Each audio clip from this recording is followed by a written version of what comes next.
Hi, I'm Amina and I'm part of the... what are we doing again? Recipes for Ramadan. Take two. Okay, let's do that again. Hi, I'm Amina and I'm cooking for Recipes for Ramadan. And for this segment, I'm going to show you one of my favorite Korean dishes called Haemultang. So it literally translates into a seafood pot or a seafood stew. And you know, the beauty about this dish is that you can use any kind of seafood. There's no restrictions as to what you need to use. This dish is very sentimental to me because first of all, it comes from my Korean heritage. That's my mum's side. And you know, I loved and fell in love with this dish when I travelled to Busan, which is the port city in the south of South Korea, which is also known as the seafood capital of the country. So I'm going to show you my version of Haemultang, and it's a version that I've adapted from my mum and my grandmother. But it's also sentimental because it's the first dinner I had with my husband when we went on to our honeymoon to Korea. So there's a lot of great memories. For the ingredients for Haemultang, the basic sauce ingredients, so you need a good fish stock. We've got gochugaru, which is basic dried chili flakes. Now in Korea you have different grades of the chili flakes, also the heat variants as well. You want a coarse version. Then I've also got gochujang. Now gochujang, I would say, is the backbone of Korean cooking. It is fermented chili paste. You'll get it from different suppliers or companies, but again, there's different heat variants of it, so you choose however hot you like it. I've got ginger, garlic, onion, spring onion, and they will also make part of the soup base or the flavouring, or you could say the seasoning too. To add to our soup, we've got some tofu. Don't use a silken tofu, you want sort of a medium to firm tofu.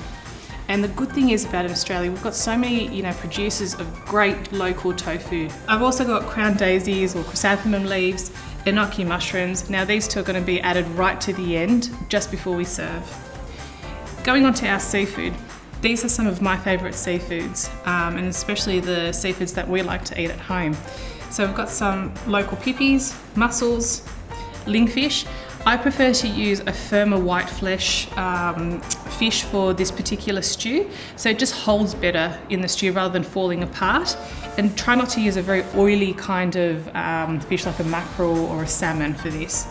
We've got some prawns, and I like to leave the heads on, basically the whole thing intact.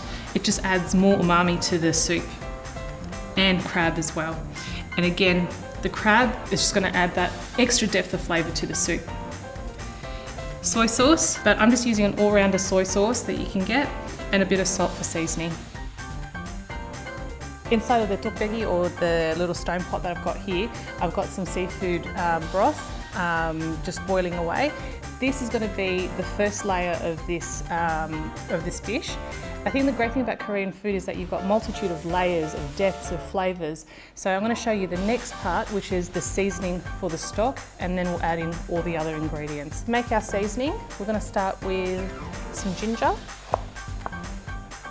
and a few cloves of garlic. So what you want to do is just finely mince these up. Got gochugaru, the gochujang, which is the fermented chili paste.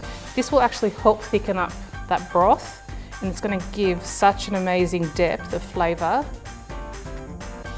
And we're going to add that seasoning mix now into that broth, and it'll turn a lovely red.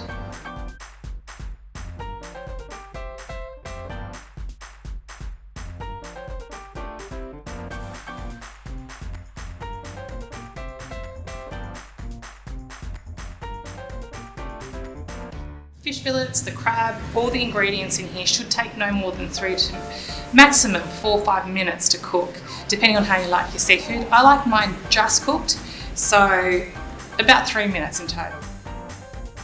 So it's time to serve up our Haemultang. Super hot, super spicy. And I'm going to dig in there because I want to show you just how everything's cooked. So there's our chrysanthemum leaves, but that crab is perfectly cooked. You could just dig into it right now. These pippies have opened up, Our mussels have just slightly opened. Look at that. There we go. And I'll tell you what, like I said, colder weather. Oh, there's a good juicy mussel there.